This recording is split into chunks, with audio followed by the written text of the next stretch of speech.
He has been to Richard III, and the thing, he was such a malevolent bastard. Why did we care about him? Well, before you say that Richard III is bad, don't you, when you see him, at least, and listen to what he's got to say in that first speech, discover that he is physically disadvantaged. What used to be called deformed, the word he uses about himself. I came into this world scarce half made up, which was the clue for the makeup that we had. I mean, I was fine on one side, and the rest of me was falling apart a bit. And it's a reaction to that deformity that I think seals his fate, because along with practically everybody else in the play, everybody he meets, his mother hates him. Well, I tell you, if you're born and the first sight your mother gets of you, she rejects you, you're going to go wrong, aren't you?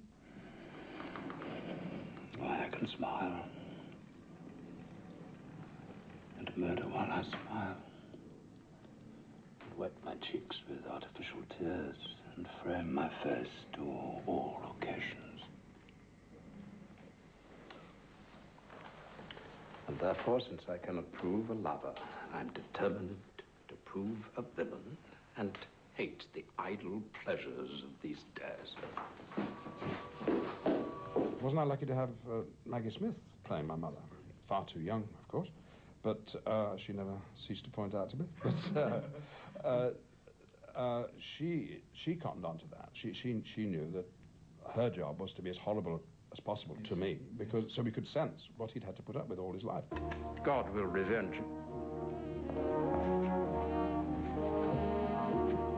Oh, Clarence. Clarence, my unhappy son. This news is bad indeed. I can't help feeling if he'd been born normal, he would have lived perhaps a normal life, and it would be his virtues that would predominate. And if you're looking for virtues in Richard III, he's a wonderful soldier. He's a great organizer. He's a great charmer. He can make anybody do anything. He's a great talker. You know, he could have been a fabulous politician, but like so many of Shakespeare's characters who begin their life as soldiers, I think of Macbeth and Coriolanus and others, once they go into civilian politics, they go wrong, and that's a warning to us all. Don't vote in anybody who's been in the military to run the government. Right. It's unlikely in New Zealand because there's only 500 people in the whole country who've been in the military. All right. Good for you. See, another reason why I like being here. You talked about Coriolanus, at which you were brilliant. You talked about Macbeth, and the Observer said you were perhaps the greatest Macbeth of last century, which is pretty extraordinary. That's very kind, yes. Opposite Judi Dench, right? Yes. So Judi Dench is playing Lady Macbeth. That was a crucial production for me. It was directed by my old friend from university days, Trevor Nunn, who was running the Royal Shakespeare Company at the time, and I was doing a rather heavy season, and so was Judi Dench. And we were sort of taken out of the furore to go and have a quieter time in the other place, which is a little theatre that seats about 100 people, and that's where we did Macbeth, with a budget of £250, so what, less than $1,000 New Zealand dollars paid for the entire production. I'm talking about sets and costumes. There weren't any sets and costumes, really.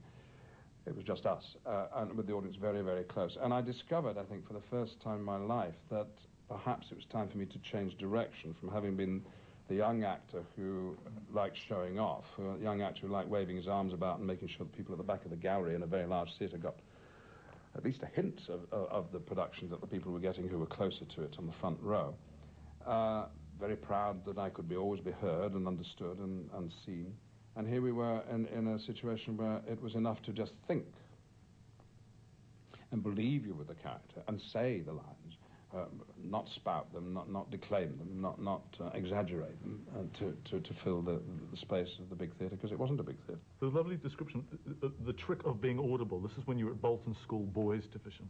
The trick of being audible over 800 bottoms shifting on 800 rush-bottomed chairs. Yes, so they creaked away. I can remember that. Do you remember what production you were doing when they were all creaking away out there? Well, probably Henry V. Frank Green, who was a senior English teacher, used to direct the plays, or at least he attended rehearsals.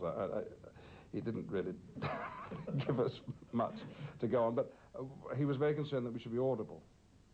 And his trick was to walk backwards down the centre aisle of the large, great hall, and when he reached the swing doors at the back, with you still spouting, once more into the breach defence, he would actually go out at the doors at the back and shut them. And you'd carry on to the end of the speech, and then he'd come in and say, "It's wonderful, I heard every word." So, and that is the start of acting in the theatre. You have to hear every word. Yes. If we look at you and Laurence Olivier and John Gielgud and Peggy Ashcroft and... Well, those three are dead. Yes, well, yeah. Well, I'm delighted to report that you're in fairly good nick. Is it because you've given up smoking? Am I allowed to ask you about this? Yes, I haven't smoked tobacco. I never said I haven't had a cigarette. I haven't smoked tobacco for... since I was last in New Zealand a year ago. Right, but but you have raised a question there. So if you haven't smoked tobacco, what have you been smoking, Sir Ian, on the side? Well, I'm not sure what the laws are in this country, so I won't mention. So, but you have been enjoying some of New Zealand's horticultural products. People have pressed it upon me. Right, and being polite to me. Well, that's nothing right. Just means you're a good guest. Talk about getting into the movies. Did you want to? Did you crave it? Did it seem something that... No, I didn't, and perhaps as well that I didn't crave it because I didn't get it. No, for so until long. very, very, very, very recently. Yeah. I have made a film about every year, so I have made a lot of films, but that you haven't heard of them or let alone seen them. So I was brought up going to the theatre. There were 3 theatres in Bolton, and we went to them. You didn't have to go to the cinema. You had wonderful And parents. cinemas were sort of flea pits. They were rather dodgy places. They were rather dirty, and I think my parents were a bit snooty about cinemas. So theatres was where we went. Did I say the theatres were dirty? No, no. Theatres were clean. Yes. And it's easy, isn't it, if you're living in South Lancashire, to understand what it's like to be a professional actor in the theatre, because after all, you can see them. You can go and ask for their autograph. They walk down the streets. I'm talking about people who are in a regular company in your hometown. That doesn't exist these days, but it used to. But film stars, where do they come from? Where do they live? They seem to live in magazines. They don't live in any world I understood. So I never had an ambition to be one of them, and I still don't. I mean, what a wretched life they all lead. Do they? Oh, yes, they're all miserable. Are they? Yes. Are you? Am I miserable? No, I'm so as happy as I am. Well, you're a film star, so why aren't you being a rich... Well, no, I'm not a film star. I mean, the film stars I talk about live behind gates. Yes. In castles in California, and only come out to go to work. That is a wretched life, isn't it? Oh, wretched. And I've just, after Lord of the Rings and X-Men, I've just begun to see a little bit of what it might be like to be as famous as those people are. And I wouldn't wish it on anybody, and certainly not on myself. I want to talk about being gay. Are you gay? No. Oh, right. No. But it seems to me. But it seems to me. So that means I'm straight, right? But my being straight has probably not been a political statement. It's just been something. I've just been straight because that's how I am. Now you're gay because that's how you are. But there was a time in your life when being gay, I wonder if you could even have sex without it being some kind of political act. I mean, did that become absurd when, you know, the...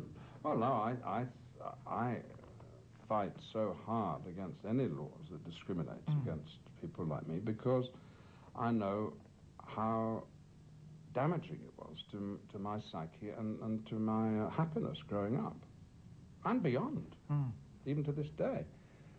If you select something from someone's personality, and what else is being gay but part of your personality? It's not something you wish on yourself necessarily. Although I'm perfectly happy being gay, I don't rail at whoever made me for making me gay. But it's for someone to pick on that. Say you've got dark hair. You're under 6 foot. Therefore, you're going to go to prison if you start parading yourself in the streets and consorting with other people who've got dark hair and under 6 foot. It's as daft as that, I think. As crazy as that. And people who think that gay people want to upset the institution of marriage, well, I tell you, darlings, let us get married. You won't let us get married. Well, gobbledygook people talk, you know.